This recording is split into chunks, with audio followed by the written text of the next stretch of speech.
Hello, all my bottoms up babes. This is your soul master, Carrie, taking the messiness in life, mixing it up, finding the message, and serving it to you straight. Because healing isn't linear, it's layered, and sometimes the breakdown is just the beginning of your breakthrough. Here, we honor the ache, speak the life into silence, and give the broken pieces a place to belong. This is the space where truth meets tenderness, where your story is sacred and your scars are seen. So breathe deep, open up, listen up, and let the healing begin.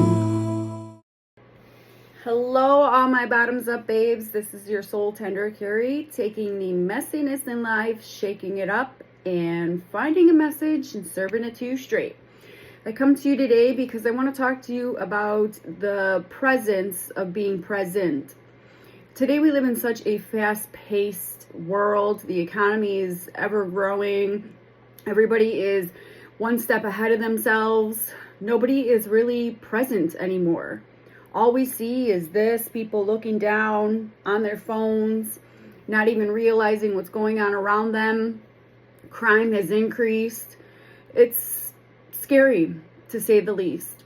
And what are we going to do about it? We have to be present.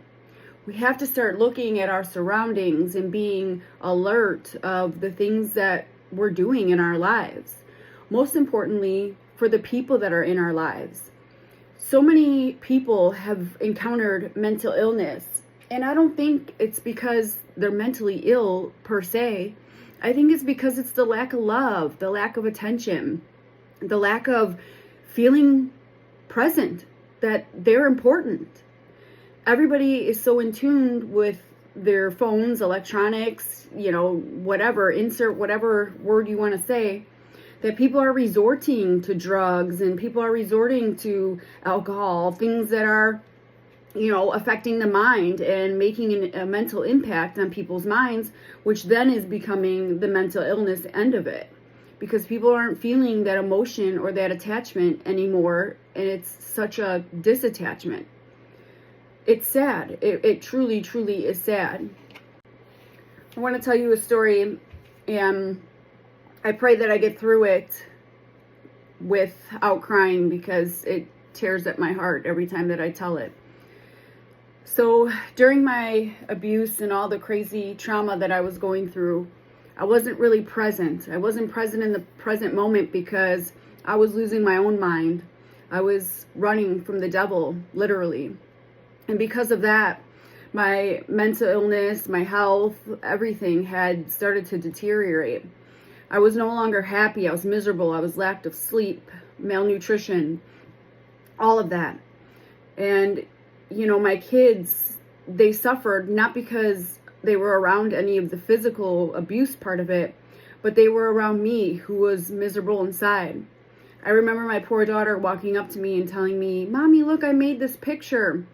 And I just yelled, "What do you want?" And that scared me, because I don't disrespect my kids like that. I don't talk to them psychotic in that way, or, flying off the handle.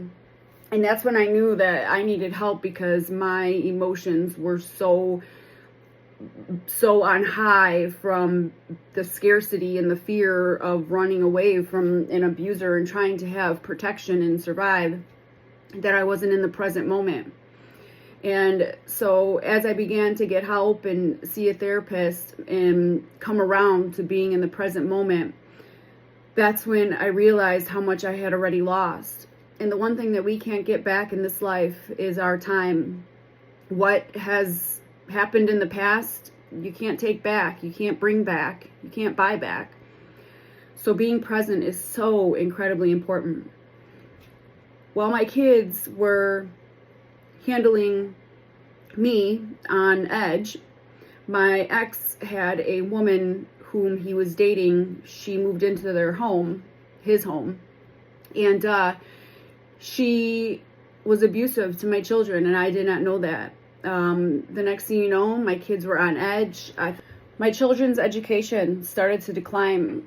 I began to contact the school, ask the teachers if they could email my ex and I together so we could see where missing assignments and the disconnection had come into play. It wasn't until about a couple months later I received a call in the evening times, and it was the school.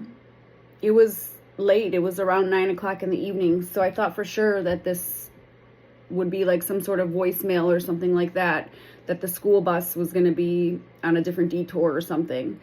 And it was actually the school principal. And when I heard his voice and he had asked for me, I was concerned.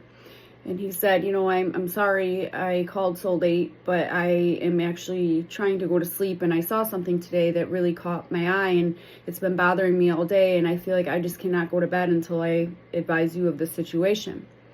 My ex had the girlfriend, I guess, had gone to the school to pick up my children, and she was acting extremely irate, which caused concern for the principal and the faculty too that were in the office at that time.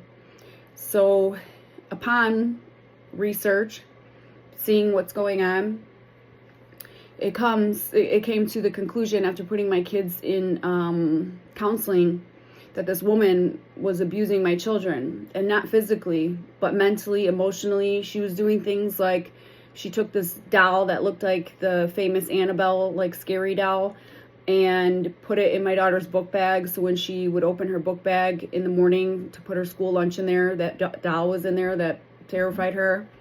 She would scream in my daughter's face, call her swear words, call her swear names, things of that nature. And I would have never known that if that principal did not call me, but I probably would have known that had I been more present. I know that life is hard. We're all out here trying to do our best, but when we lose our presence in the present time, that is where things happen that we need to be a part of.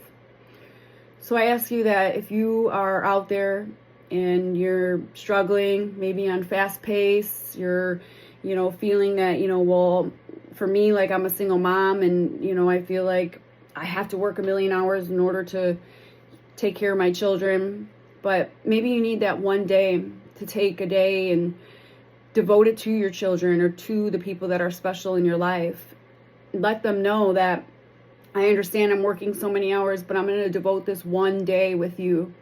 Don't be on your phone during that time. Do things that make them feel special and wanted.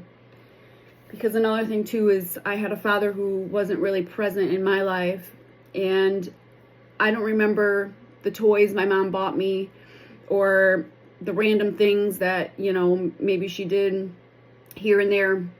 But I do remember the absence of my father and the times that I wish he was there when he wasn't.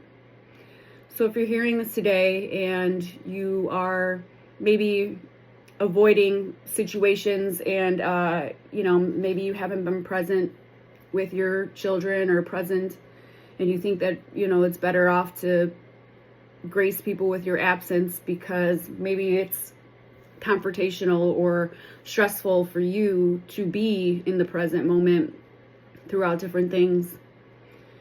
Please make sure that, especially when it comes to children, to make sure that you let them know how loved they are and you devote that time, because it will affect them as they get older and they may resort to substance abuse, to different things just to feel love because they always knew what love was not. And I am an advocate of that, and that is why I'm on here today telling you in this episode to do whatever you can to be present in the present moment, because your presence is a present to your loved ones. And you can't take time back. You can't make it up. You can't buy it. You can't sell it. That's one thing that is a gift that many of us take advantage of. But it's a time that you spend and give that is always recognized, because people don't ever remember what you do for them, but they always remember how you make them feel. Much love and have a great day.